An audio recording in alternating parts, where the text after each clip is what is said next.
Queremos llegar a ustedes con un saludo especial en este día desde la ciudad de Ambato, tierra de flores y frutas, y compartir la segunda parte de un documental en homenaje a don Juan Montalvo Fiallos, el Cervantes de América. Tenemos esta oportunidad para dialogar con el licenciado Carlos Miranda, director general de la Casa Museo de don Juan Montalvo. Gracias, licenciado, por permitirnos realizar este trabajo. Sabemos la importancia que tiene el pensamiento montalvino en quienes somos parte de esta tierra, de esta ciudad jardín del Ecuador. Es importante dar a conocer a propios y extraños, y en cualquier parte del mundo, cómo fue especialmente la vida del ilustre escritor don Juan Montalvo Fiallos cuando tuvo algunos destierros, y posteriormente abordaremos y daremos a conocer a quienes nos miran lo que realmente aconteció cuando falleció. Bien, muchas gracias nuevamente por la visita a esta emblemática casa Museo de don Juan Montalvo.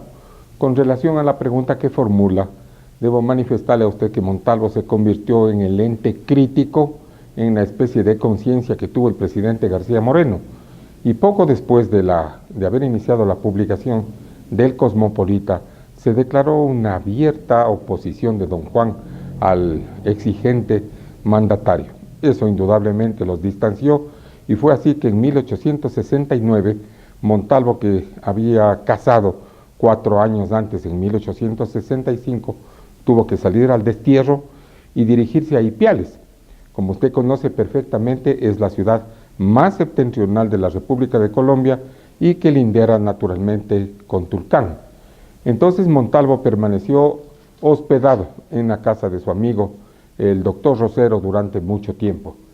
La pobreza de Montalvo, sobre todo, fue proverbial, porque hay que señalar que Montalvo partió al ostracismo sin un centavo en el bolsillo, montando apenas una jaca y llevándose muy pocas pertenencias. Ventajosamente, los liberales residentes en Imbabura y sobre todo en la provincia del Carchi le ayudaron a Montalvo de manera encomiable. Pasa a Ipiales y allí permanece durante algún tiempo. Es tan grande la pobreza de don Juan en el ostracismo de Ipiales que el general Alfaro prácticamente tuvo que extenderle su mano de patriota, de amigo y sobre todo de coterráneo. De manera que gracias a la munificente acción de Alfaro, Montalvo pudo por lo menos subsistir de una manera digna. No obstante, las penurias por las que Montalvo atravesó durante el tiempo del ostracismo ya en Ipiales fue tan grande que tuvo que empeñar 2 joyas que realmente le acompañaban. En primer lugar, un reloj por el que la persona que adquirió le pagó 10 veces el valor. Pero Montalvo, ¿no?, era un hombre de una honestidad, de una dignidad increíble. Fue a devolverle al señor el dinero, el excedente, indicando que su reloj no había costado lo que le había pagado, sino 10 veces menos. Entonces yo creo que una persona que está desesperada, por decirle lo menos, lejos de la familia, de los amigos, de la patria, de su esposa, de sus hijos, ¿no?, tiene esos arrestos de dignidad para prácticamente rechazar aquello que le parece que está de más. No solamente fue eso, la pluma de oro que le fue obsequiada por Víctor Hugo, el autor de Nuestra Señora de París o de Los Miserables, para corresponder a la inmensa bondad de Montalvo, que le dedicó los 7 tratados, le dio una pluma de oro que lamentablemente, después de la muerte de Montalvo, uno de los amigos colombianos la hizo llegar con oficio al señor arzobispo González Suárez. La pluma formaba parte de la casa de Montalvo, de los bienes patrimoniales de la casa de Montalvo. Misteriosamente, hace muchos años, la pluma desapareció. Montalvo asimismo recibió un determinado valor por la pluma, pero como le dieran nuevamente un excedente, siempre fiel a su forma tradicional de ser, a sus principios, fue a devolver personalmente lo que consideró que había estado en exceso. Entonces, mire, asimismo es importante señalar que en algún momento otro de los amigos colombianos le había sugerido a Montalvo, ¿no?, que escribiera libros de cuentos, de versos, para que trate de ganarse la vida. Y entonces, no es que Montalvo era un soberbio, pero Montalvo sí era un hombre orgulloso, un hombre digno, en el sentido de la palabra, y acuñó esa famosa frase que dijo: mi pluma no es cuchara. Sin embargo, lo bueno, lo rescatable de ese destierro de Ipiales es que allí Montalvo escribe prácticamente la mayor parte de su obra literaria. Esboza los 7 tratados y fundamentalmente casi vertebra la totalidad de su obra literaria, incluida la famosa novela Capítulos que se le olvidaron a Cervantes.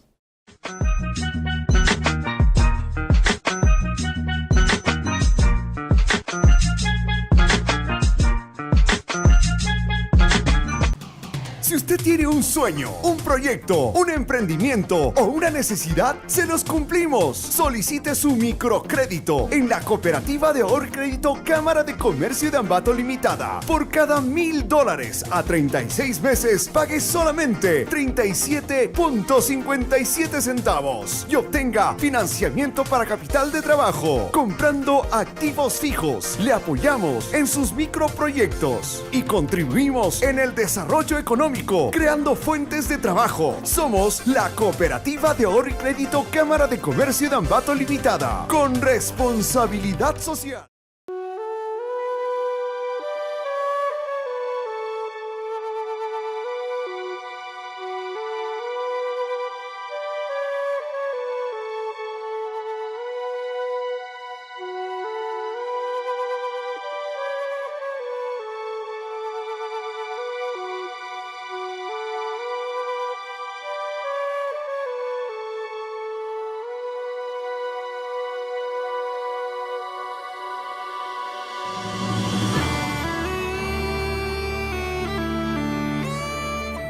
Cuando estuvo en Ipiales, ocasionalmente les llegaban remesas que le enviaban sobre todo sus hermanos, el doctor Francisco Javier Montalvo, que fue el primer rector del Colegio Nacional Bolívar, que aperturó en 1861, recibía también de repente la ayuda de su esposa, de doña María Adelaida Guzmán.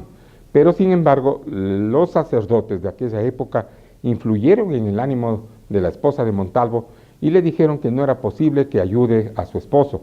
Se cortó esa ayuda y prácticamente como que se le quitó un poco el oxígeno a don Juan, pero sin embargo, él siguió incólume en su tarea de apóstol del laicismo y de escribir siempre en bien, ¿no?, del pueblo al que se debía.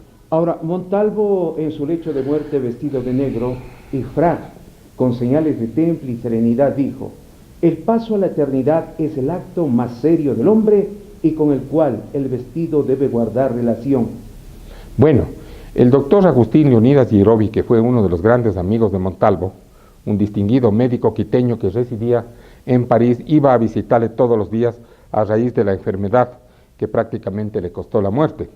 Fue él quien promovió con los compatriotas franceses residentes en Francia, por ejemplo, el hecho de que el doctor Léon Labbé, que era una verdadera eminencia en cuanto a la medicina francesa se refiera, examine a Montalvo y lo atienda. Desgraciadamente ustedes entenderán que para la época en la que Montalvo estuvo enfermo, todavía no se había descubierto la penicilina. Eso recién aparece en la década de los años 40, en 1940, después de la Segunda Guerra Mundial, y lamentablemente no se pudo salvar la vida del excelso escritor. Sin embargo, es importante saber que el doctor Yerovi le va a visitar a Montalvo y le encuentra vestido de frac. Y cuando le pregunta que precisamente por qué está vestido de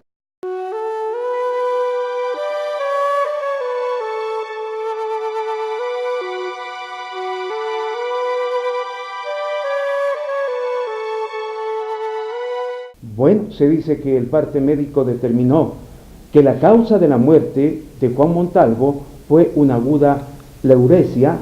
A mediados de junio del año de 1889 llegó su cadáver al Ecuador y a bordo de un barco de la Compañía Inglesa de Navegación. Sin embargo, ¿qué pasó con la esposa? ¿Qué pasó con el hijo? Como parte o un preludio de lo que significa este reportaje el día de hoy. Bien, bueno, prácticamente Agustín es una persona que merece estar dentro de la historia de la biografía montalvina con caracteres especiales, porque ella con estoico esfuerzo supo prácticamente sobrellevar y cuidar a Montalvo, que era su compañero sentimental, digamos casi su esposo. Por eso es que Montalvo, en la última carta que le dirige con el doctor Agustín Unidas Yerovi a su hermano, el doctor Francisco Javier, le dice, ¿no?, que quiere recordarle que ha tenido un ángel tutelar que le ha cuidado y que ni Dios ni los hombres le han faltado. Montalvo muere y bueno, la situación de la señora fue terriblemente desesperada. Ellos arrendaban en un piso, ¿no?, en una habitación de la calle Rue Cardinet número 26 en París. Fueron el grupo de ecuatorianos residentes en Francia, entre ellos Clemente Ballén, Víctor Manuel Rendón, los hermanos Miguel y Juan Seminario, entre otros, los que proveyeron de los recursos para ayudarle a la señora, que prácticamente se quedó con un niño de apenas 1 año. Es importante señalar además que Agustín Contug tuvo el empeño notable, noble por cierto, de empacar las pocas pertenencias de Montalvo y de remitirlas a su hermano Francisco Javier hasta la ciudad de Ambato. Por eso es que llegaron sus escritos, sus vestidos, llegó el maletín de viaje en el que guardaba todos aquellos documentos que le pertenecían y que le fueron remitidos desde Francia.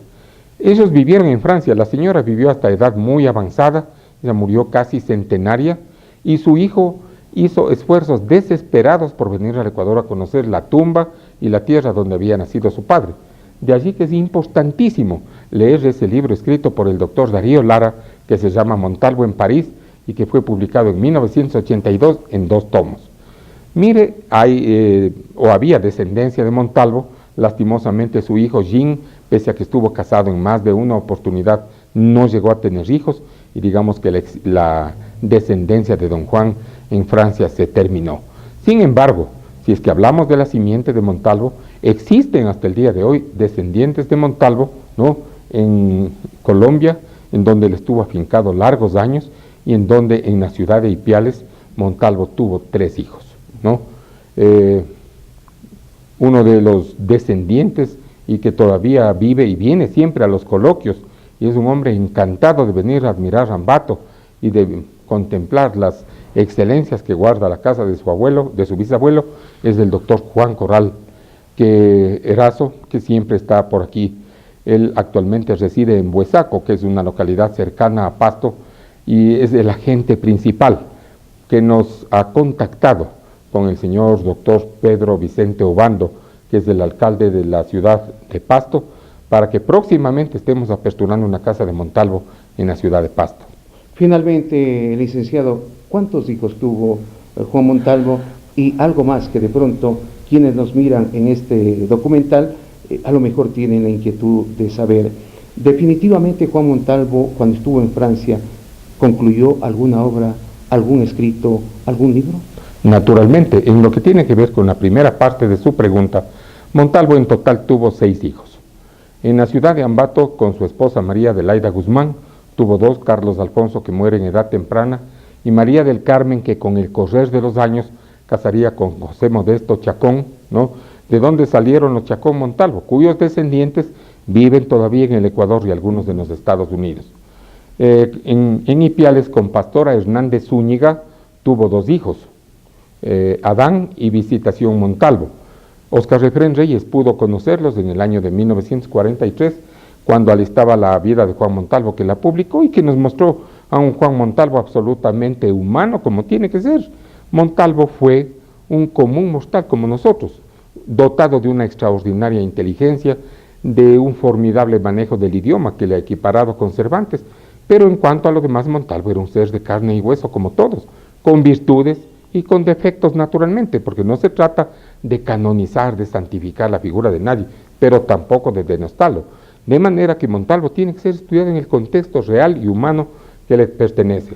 Luego, con doña Elvira Terán tuvo un hijo de nombre Juan, que viene a ser, ¿no?, el abuelo del doctor Juan Corral Erazo, que le hablaba hace un momento. En Ipiales. En Ipiales, es decir, ya van 5. Y en Francia, con Agustín Contug, tuvo a Jean Contuc Montalvo, que fue el último de los hijos de don Juan. Hasta ahora hay descendientes también, como le indico, en Colombia. En lo que tiene que ver con lo otro, naturalmente, Montalvo, por ejemplo, en Francia publicó en 1881 los 7 tratados en Besancón, y un año antes de su muerte, en 1888, al salir de la imprenta realizando las correcciones del Espectador, que fue el último libro que Montalvo vio en vida, sufrió un chubasco terrible que le caló hasta el hueso y que le ocasionó, por no haber estado protegido para soportar aquel momento invernal terrible de París, que le produjo primero una calentura, un resfriado severo, un catarro pulmonar, luego que desembocó en la pleuresía, que es una inflamación de las pleuras, es decir, de las membranas que recubren los pulmones. De manera que eso es prácticamente lo que tiene que ver con la muerte de Montalvo. Sin embargo, permítame decir una palabra más. Sus compatriotas costearon los gastos de enfermedad y de sepelio de don Juan. Encargaron el embalsamamiento de su cadáver, de tal manera que ya cumplidos con todos estos protocolos, fue enterrado en la iglesia de San Francisco de Sales, cuya lámina que está sobre el lecho de muerte de don Juan nos ilustra precisamente la iglesia de San Francisco de Sales. Allí permaneció apenas 5 meses. En julio de 1889 se le embarcó en un vapor que llegó a Guayaquil, en el buque Lautaro, y fue desembarcado. Fue sepultado porque Ambato no tenía todavía el mausoleo, ni tenía el sitio escogido para rendirle el homenaje que Montalvo merecía, pero el pueblo guayaquileño, ese pueblo del 9 de octubre, cogió los restos de Montalvo y con inmensa devoción y cariño le transportó hasta su morada, en donde permaneció durante 43 años consecutivos, casi hasta el 12 de abril de 1932, en el que un ferrocarril trae los restos de Montalvo desde Guayaquil a la ciudad natal que les recibe en apoteosis. Justamente el 13, al día siguiente, con motivo del primer centenario del natalicio de don Juan, se inauguró el mausoleo que había sido construido por el arquitecto Jorge Mideros, donde Montalvo duerme su sueño de gloria. Muy bien, queremos indicarles que el 17 de enero, allá en el año 1889, a los 57 años de edad, don Juan Montalvo murió, el más admirable escritor ecuatoriano de todos los tiempos. El 12 de abril de 1932, sus reliquias fueron trasladadas a su tierra natal, su querida Ambato, para ser resguardadas en el mausoleo en el que diariamente recibe el homenaje de respeto y admiración de su pueblo, que lo recuerda y que lo mucho tiene un cariño, y de pronto es uno de los ilustres ambateños que sin lugar a dudas ha dejado huella a través del tiempo y el espacio. Agradecemos al licenciado Carlos Miranda. Consideramos que prácticamente con la información que nos ha proporcionado, pues tenemos algo más de conocimiento de lo que representó su paso por la vida terrenal de don Juan Montalvo Piallos. Cámaras de Renner Lira, edición y producción de J. Rolando Salazar, dirección, coordinación y presentación de quien les habla, Germán Pazmay.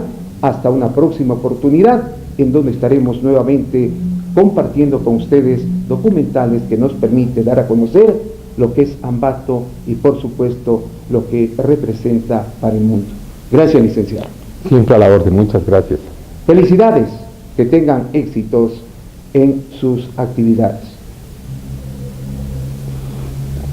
Constructora Nieto Vázquez, los profesionales de la construcción.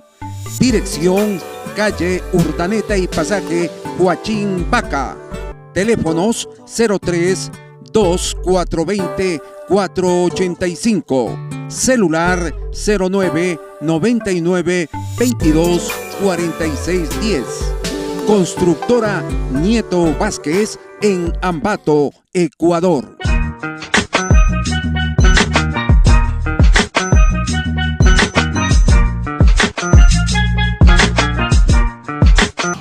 Si usted tiene un sueño, un proyecto, un emprendimiento o una necesidad, se los cumplimos. Solicite su microcrédito en la Cooperativa de Ahorro y Crédito Cámara de Comercio de Ambato Limitada. Por cada $1,000 a 36 meses, pague solamente 37.57 centavos y obtenga financiamiento para capital de trabajo. Comprando activos fijos, le apoyamos en sus microproyectos y contribuimos en el desarrollo económico, creando fuentes de trabajo. Somos la Cooperativa de Ahorro y Crédito Cámara de Comercio de Ambato Limitada, con responsabilidad social.